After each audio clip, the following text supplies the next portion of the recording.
कि जो 4 तारीख को अपने ग्रेड सेकंड का प्री एग्ज़ाम करवाया था, उसमें जो बच्चों से फीडबैक आया, तो उस पेपर के पूरा अटेम्प्ट करने के बाद बच्चों ने ये कहा कि आज तक हमने इस तरह का एक स्तरीय मानक प्री परीक्षा रूप में हमने कोई अटेंड नहीं की।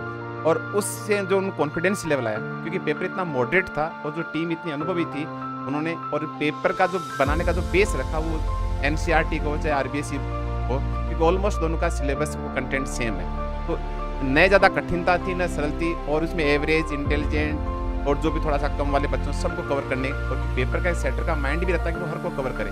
तो उस बच्चों के आईक्यू लेवल प्लस आरबीएसई या जो बोर्ड की बुक्स को रख करके ये पूरी तरह से मॉडरेट किया गया, और काफ़ी ज़्यादा मतलब उसमें बार बार पढ़ने के बाद सबका ध्यान रखते उसको बनाया गया। और निसंदेह उनकी जो आकांक्षा है, उनका जो मानक था, उनके अकॉर्डिंग करा था, और ऐसा ही हमें बच्चों से फीडबैक मिला। तो ये हमारी अनुभवी टीम प्लस इसमें जो बोर्ड की बुक्स का आधार, ये इसका मुख्य मदद थी। अच्छा मिले सर, बच्चे ये पूछते हैं कि एनसीईआरटी को पढ़ें या माध्यमिक शिक्षा बोर्ड को पढ़ें, या फिर माध्यमिक शिक्षा बोर्ड में भी ये पूछते हैं कि पुरानी पुस्तक को पढ़ें या नई पुस्तकों को पढ़ें। बच्चे मतलब इस चीज़ में थोड़ा सा कंफ्यूज रहते हैं। ये बिल्कुल आपने एक सही प्रश्न पूछा। ये वास्तव में बच्चे इस बड़ी जदोजहद में रहती हैं। इस समय आरबीएसई की बुक्स को ज़्यादा प्रीफर करें या उनको पढ़ें, या जो भी एनसीईआरटी या दोनों को पढ़ें, तो देखो दोनों को पढ़ना संभव नहीं है और दोनों को पढ़ने की आवश्यकता भी नहीं है, क्योंकि ऑलमोस्ट जैसा मैंने अभी जस्ट आपको बताया कि ऑलमोस्ट कंटेंट सेम है।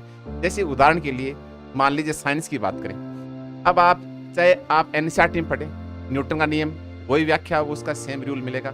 आप चाहे आरबीएसई में महाराणा प्रताप बारे में पढ़ेंगे तो भी उसका चाहे वो जन्म की तिथि, सन या स्थान सेम मिलेगा, वो यहाँ भी स्थान सेम मिलेगा। तो कोई खास अंतर नहीं है, जो उन्होंने पढ़ रखा वो उसी को पढ़ें। चाहे वो एनसीईआरटी को पढ़ रहे हैं तो उसी को फॉलो करें कंटिन्यू, और या आरबीएसई को पढ़ रहे हैं तो आरबीएसई को पढ़ें। किसी एक को पढ़ें, जो भी पढ़े वो दोनों अच्छे हैं अपनी जगह, क्योंकि दोनों अपने आप में सफिशिएंट सिलेबस जो डिजाइन करता है। इसलिए इसमें इतना कंफ्यूज या भ्रमित होने की आवश्यकता नहीं, या दोनों को पढ़ने की आवश्यकता नहीं। जिस एक को पढ़ रहे हैं उसी को पढ़ें। सर, कोई ऐसा गूढ़ रहस्य है जिसको भाई इस पुस्तक को आप इस तरीके से पढ़ लीजिए जिससे बार बार रिवीजन, या कोई ऐसा कोई तरीका है जो स्टूडेंट के लिए जो लास्ट टाइम पर जो है बहुत उनके लिए इफेक्टिव हो जाए और बहुत फायदा हो जाए? क्योंकि स्टूडेंट ज्यादा से ज्यादा मैटर कवर करने की कोशिश करता है, तो उसको फिल्टर कैसे करें? जैसा कि हम क्लास में भी अक्सर कहते हैं बच्चों को, जब कई बार मोटिवेशन दौरान भी अपन ये बताते हैं कि तो वैसे स्वास्थ्य पे लेते हैं, शुरुआत वैसे करते हैं। आजकल एक काफ़ी ट्रेंड चला कि मोटा अनाज खाना चाहिए, स्वस्थ रहना तो मोटा अनाज खाना चाहिए। और वही बात पढ़ाई पे लागू होती है कि संतोष जी हमेशा कि ऑल ओवर जो 90% क्वेश्चन जो होते हैं पेपर के, वो मोटे सतही होते हैं।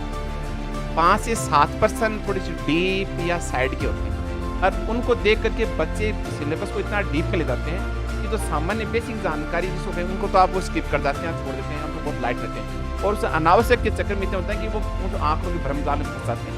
तो इस समय बच्चों के लिए मैसेज यही है कि जो मोटा मोटा पढ़ रखा उसका शानदार टका है, यानी वो सिलेक्शन के दायरे में आ जाएंगे, हो सकता है वो टॉप नहीं कर सकते। तो इस समय तो मिश्रा जी यही मैसेज रहेगा कि जो पढ़ रहे हैं उसको मोटे मोटे को बार बार वरना उसे डीप में या ज़्यादा आंकड़ों के संग्रह में नहीं जाएं। यही उनके लिए ज़्यादा फायदेमंद रहेगा, सिलेक्शन को श्योर करेगा और उसके प्रेशर उठा देगा, क्योंकि लास्ट में एक ही मुंह से निकलेगा, यस मैंने मोटा मोटा कर लिया। तो मोटा मोटा है तो खाएं, मोटा मोटा ही करें, यही ठीक रहेगा उनके लिए।